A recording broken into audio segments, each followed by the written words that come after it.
तो hello everyone, आज की इस वीडियो में हम लोग देखने वाले हैं क्लास 10th की इकोनॉमिक्स का चैप्टर नंबर फर्स्ट, जो कि है डेवलपमेंट। तो पहले समझते हैं कि डेवलपमेंट क्या होता है। देखो, डेवलपमेंट एक काफ़ी वास्ट टर्म है, लेकिन अगर मैं तुमको सिंपली समझाऊं तो डेवलपमेंट का मतलब होता है कि कोई एग्जिस्टिंग सिचुएशन में एक पॉजिटिव ग्रोथ करना, उसे हम डेवलपमेंट कहते हैं। वो डेवलपमेंट इकोनॉमिकली हो सकता है, एजुकेशनल सेक्टर में हो सकता है, रिड्यूस कर सकते हैं हम गरीबी को, और जो भी चीज़ें हम इम्प्रूव कर सकते हैं, और अगर हम इम्प्रूव उसे करते हैं तो हम उसे डेवलपमेंट कह देंगे। मीनिंग ऑफ डेवलपमेंट हर व्यक्ति के लिए अलग अलग हो सकता है। जैसे किसी लैंडलेस लेबर के लिए डेवलपमेंट हो सकता है कि उसे एक बेटर वेजेस मिल जाए। एक रिच फार्मर के लिए हो सकता है कि उसे सपोर्ट प्राइस अच्छा मिल जाए, मतलब उसके जो क्रॉप के जो प्राइसेस है वो हाई उसको मिल जाए। बिग बिजनेसमैन के लिए डेवलपमेंट गोल्स हो सकते हैं कि उसको अच्छे तरीके से बिजनेस करने की फैसिलिटीज मिले और उसका बिजनेस प्रॉफिटेबल हो। तो इन सारी बातों से हम ये कंक्लूड कर सकते हैं कि different people can have different development goals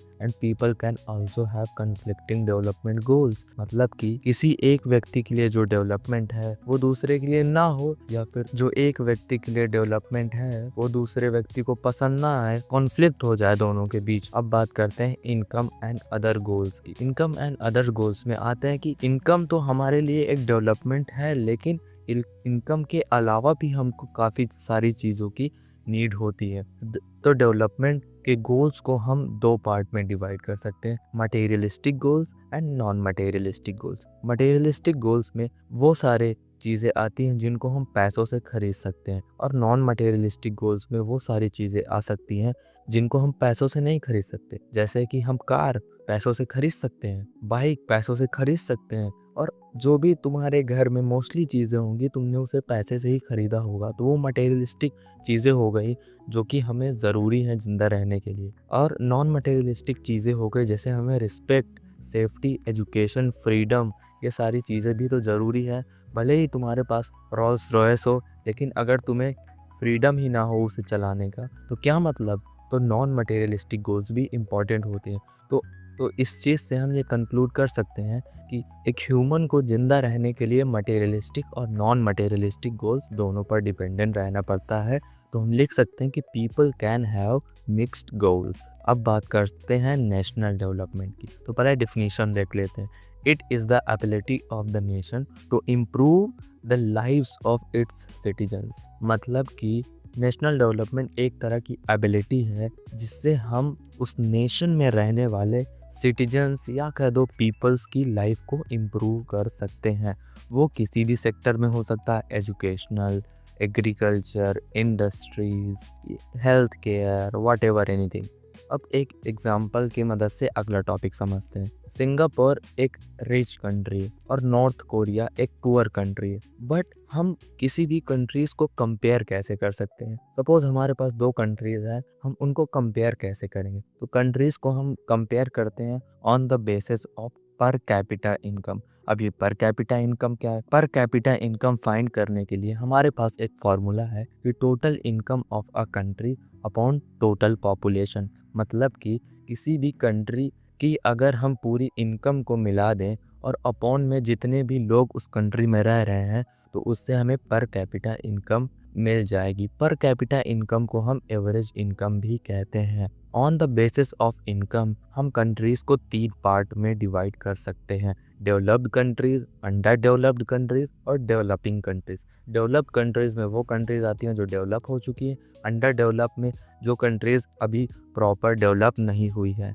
और डेवलपिंग कंट्रीज में आ जाती हैं जो कंट्रीज ना ही अंडर डेवलप्ड है बट वो एक ग्रोइंग फेस में है और डेवलपमेंट की तरफ बढ़ रही हैं। इंडिया जो है हमारी वो डेवलपिंग कंट्रीज़ में आती है। तो ये जो पर कैपिटा इनकम का कॉन्सेप्ट है वो हमें वर्ल्ड बैंक ने दिया था, और वर्ल्ड बैंक हर साल एक रिपोर्ट निकालता है जिससे वो कंट्रीज़ को कंपेयर करता है on the basis of per capita income. अब countries with per capita income of $12,056 per annum है तो वो कंट्री एक डेवलपिंग कंट्रीज है। और जो कंट्रीज़ का पर कैपिटा इनकम $955 पर एनम, मतलब पर एनम मतलब पर ईयर, तो वो एक लो इनकम कंट्री में आएगी, मतलब कि वो अंडर डेवलप्ड कंट्री है। और इंडिया हमारी बिलोंग करती है मिडिल इनकम कंट्री में, मतलब कि इंडिया ना ही अंडर डेवलप है ना ही डेवलप है, वो अभी डेवलपिंग कंट्री के फेस में है। तो हमारी इंडिया का पर कैपिटा इनकम है $18,020 पर एनम। और देखो ये जो डेटा है वो 2017 का है, हो सकता है तुम्हारी बुक में दूसरा दिया हो, तो कोई लोड लेने की बात नहीं है, तुम उसको देख के चले जाना। और वर्ल्ड बैंक जो डेवलपमेंट रिपोर्ट निकालती है उसके कुछ अच्छी बातें हैं और कुछ बुरी बातें हैं। तो पहले हम उसके प्रोज की बात कर लेते हैं। तो वर्ल्ड बैंक जो रिपोर्ट निकालता है वो हमें क्लियर अंडरस्टैंडिंग देता है कंट्री के, कि हम वो कंट्रीज़ में इनकम पर कैपिटा इनकम कैसी है, जिसके पेरीमीटर पर हम कंट्रीज़ को कंपेयर कर सकते हैं। अब उसकी कॉन्स की बात कर लेते हैं।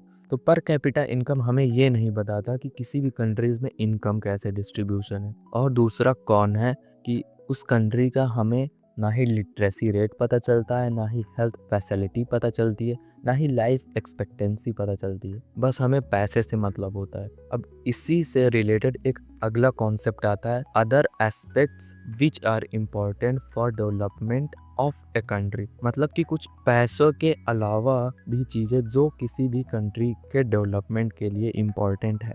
तो इसमें हमारा पहला टॉपिक आता है infant mortality rate. Infant mortality rate की सबसे पहले डिफिनीशन देख लेते हैं क्योंकि ये बहुत इंपॉर्टेंट है।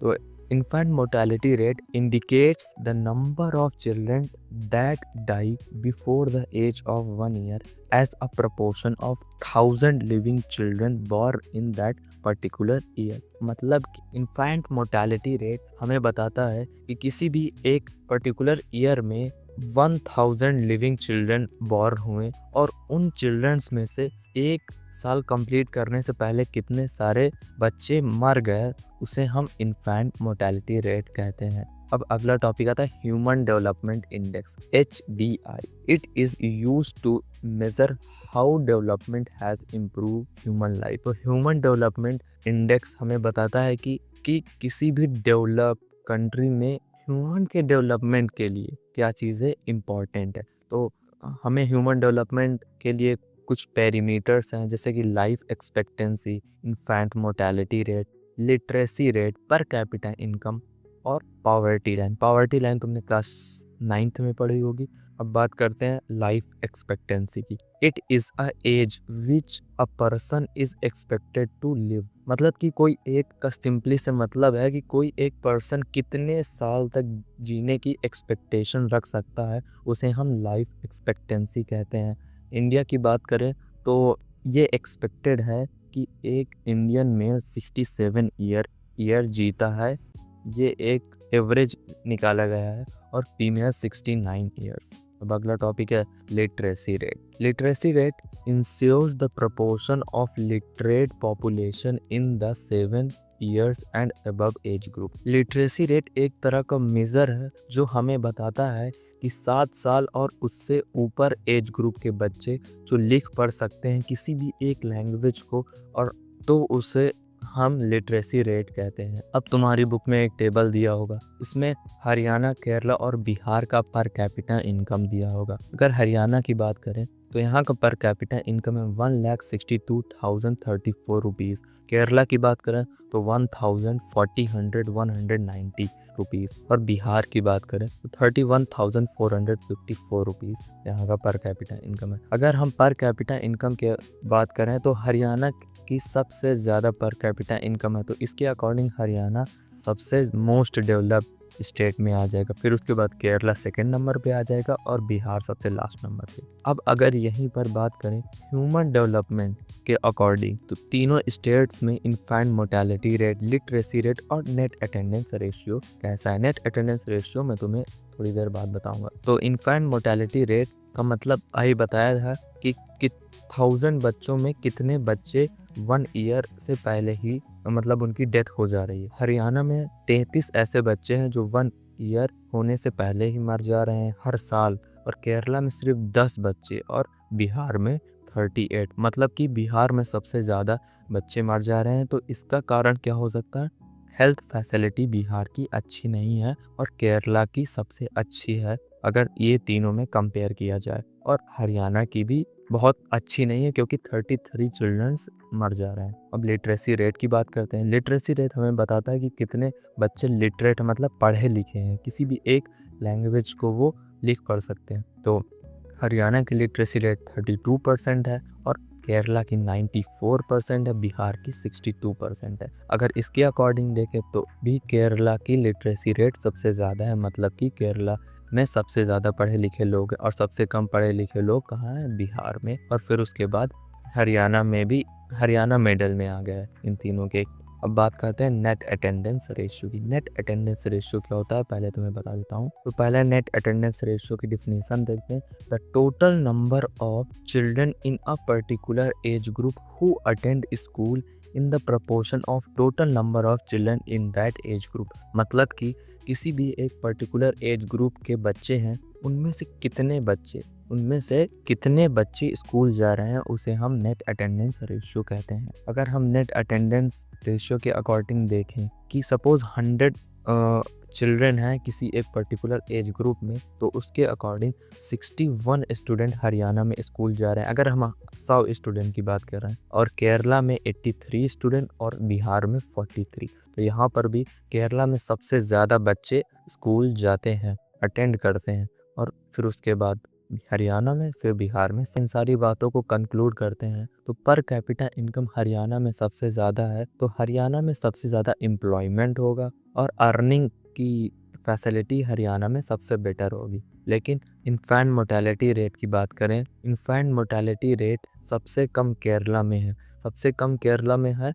तो इससे तो फ़ायदा ही है ना कि सबसे कम बच्चे मर रहे हैं वहाँ पर, और हाईएस्ट बिहार में सबसे ज़्यादा बच्चों की मौत हो रही है। ये इसका कारण क्या हो सकता है? हेल्थ केयर फैसिलिटी बिहार में अच्छी नहीं है, इसके कारण most of the childrens are die. इससे हम एक और बात कंक्लूड कर सकते हैं कि हाई पर capita income does not guarantee for the better health care facility. इसका एग्जाम्पल तो हमने ऊपर देखा, केरला में भले ही हरियाणा से ज़्यादा पर कैपिटा इनकम नहीं थी, लेकिन फिर भी केरला में हेल्थ केयर फैसिलिटी हरियाणा से अच्छी थी। Literacy rate in the highest in Kerala and lowest इन बिहार। सबसे ज़्यादा जो एजुकेटेड पीपल है वो केरला के हैं और सबसे जो कम एजुकेटेड पीपल्स हैं वो बिहार के हैं। और नेट अटेंडेंस रेशियो की बात करते हैं तो हाईएस्ट केरला में, मतलब कि वहाँ पर सबसे ज़्यादा स्टूडेंट जो है वो स्कूल जाते हैं और सबसे कम बिहार में।